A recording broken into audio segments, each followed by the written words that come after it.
la négociation d'hier soir.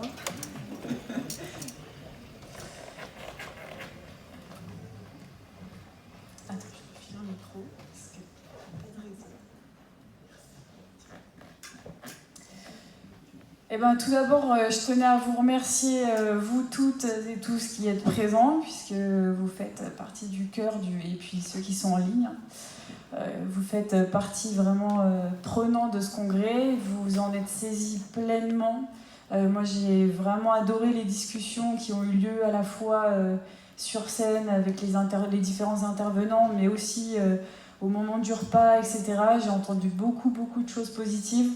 Donc voilà, maintenant c'est à vous de vous saisir de cette problématique, puisque maintenant c'est entre vos mains, le numérique, ça existe. On a vu que c'était un outil de diagnostic, c'était un outil d'aide à la décision, etc. Maintenant, pour rebondir sur la question initiale des journées, je rejoins complètement Philippe sur la troisième main, qui à mon avis n'en est pas une. Donc hier, Eric proposait de changer numérique par digital. Moi, je propose aussi de changer troisième main du rééducateur par plutôt un assistant, une prolongation, une solution supplémentaire, puisque ce n'est pas une troisième main, ça ne fait pas partie de nous. Et on a toujours nos deux mains pour palper, pour sentir nos patients, mais cet outil est vraiment à considérer comme un assistant. Et cet outil, on a vu que c'est un panel d'outils en fait. Donc voilà, c'est à vous de repartir dans vos centres, vos CESAD, vos cabinets, de vous poser, prendre le temps de réfléchir, voilà, quels sont vos besoins actuels, est-ce que le numérique peut vous aider dans vos besoins? Et après, il ne faut pas hésiter à collaborer. Ça, c'est bien de faire son truc dans son coin, mais quand on est plusieurs à réfléchir sur une idée, c'est encore mieux. Donc voilà, là, on a quand même un panel par les intervenants de gens qui ont déjà une première expérience dans le numérique. Donc ces expériences-là, elles doivent servir. Donc quand j'entends Carpap qui fait des petites fiches pour vous aider au Nirvana ou à tel dispositif, bah voilà, partageons ça. Ça sert à rien qu'il y en ait d'autres qui développent ces petites fiches. Partageons tout ça. Donc voilà, je ne vais pas être plus longue parce que sinon je vais m'y perdre. Donc j'ai aussi beaucoup entendu pendant les présentations et les discussions la place très importante du rééducateur, mais aussi du patient et de sa famille. Je pense que dans les nouvelles stratégies, j'ai jamais autant entendu parler de l'implication des familles et des patients. Donc à ce titre, je laisse le mot de la fin. Ah, j'ai oublié un truc super important. C'est important quand même. Merci. Donc c'est le teasing de ce matin, je ne sais pas si vous vous rappelez, dans le petit guideline que je vous ai dit, ne pas oublier d'inclure les GMFCS 3, 4, 5. Et bien donc le teasing, c'est par rapport à l'année prochaine, puisque nous nous intéresserons au cours des journées 2022 du CDI à l'évaluation clinique et à la démarche rééducative de nos patients atteints de paralysie cérébrale qui présentent une plus grande déficience motrice. Donc on va vraiment cibler cette population-là d'enfants et d'adultes. Merci à Philippe pour la mission posée hier soir, je dois le dire. Bon, pour me présenter rapidement, je suis Guillaume Bellemou, je suis patient, enseignant, expert, ce que vous voudrez, mais je suis surtout patient engagé dans l'APC pour moi et pour les autres. Et ce qui est important, c'est que vos patients, jeunes, ados, adultes, puissent s'investir dans ce que c'est pour eux l'APC, et que ce ne soit pas seulement des exercices, mais que ce soit comment est-ce qu'on peut améliorer notre qualité de vie à nous, en tant que patients, et à nous, notre qualité de vie de demain, enfin demain d'aujourd'hui même, dans une vie réelle et active, pas que en rééducation, parce que bon, n'en déplaise à nos rééducateurs, nous ne vivons pas qu'en rééducation, nous vivons aussi en temps classique, professionnellement ou de manière dans nos études. Et donc vraiment, ce côté d'engagement plein et entier on a une pathologie qui est belle, il faut le dire, complexe, il faut le dire aussi, et on doit s'en saisir et co-construire avec vous notre qualité de vie.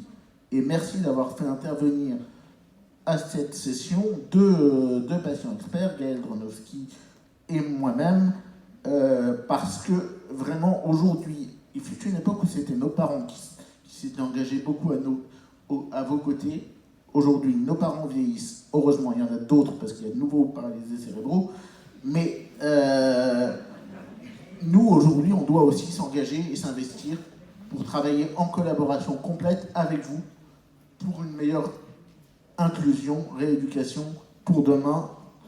Et encore merci pour votre accueil pendant ces 2 jours. Vous êtes tous géniaux. Merci pour votre boulot au quotidien.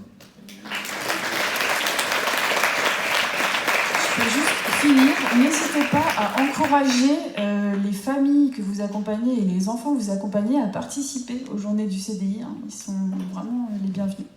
Donc le mot de la fin revient au maître, Monsieur Toulet. Merci, merci pour la truc. Non, simplement, pensez bien à aller visiter le site là, Sentimi c'est un questionnaire d'appréciation et ça nous importe beaucoup évidemment la façon dont vous avez reçu ces 2 jours. Et puis aussi, on vous pose des questions sur éventuellement les thèmes que vous aimeriez que nous traitions dans l'avenir. Voilà, je voulais maintenant juste remercier les exposants qui sont plus là d'ailleurs, mais si, coucou, il y en a encore un petit peu là-bas. Merci à eux d'avoir aussi permis des échanges sur les problématiques que vous avez rencontrées et je pense que c'est important qu'ils soient là chaque année à nous soutenir. Donc merci aux partenaires, bien entendu, qui ont soutenu ces journées. Merci aux intervenants. Je crois que là, la qualité des différentes interventions était vraiment présente et je pense que en tout cas, je me suis régalé pendant ces 2 jours. J'espère que pour vous, c'est la même chose. Je voudrais remercier aussi les gens qui sont assis là-bas au fond, dans la table, là-bas. Merci Isabelle, merci Ferida pour l'organisation derrière.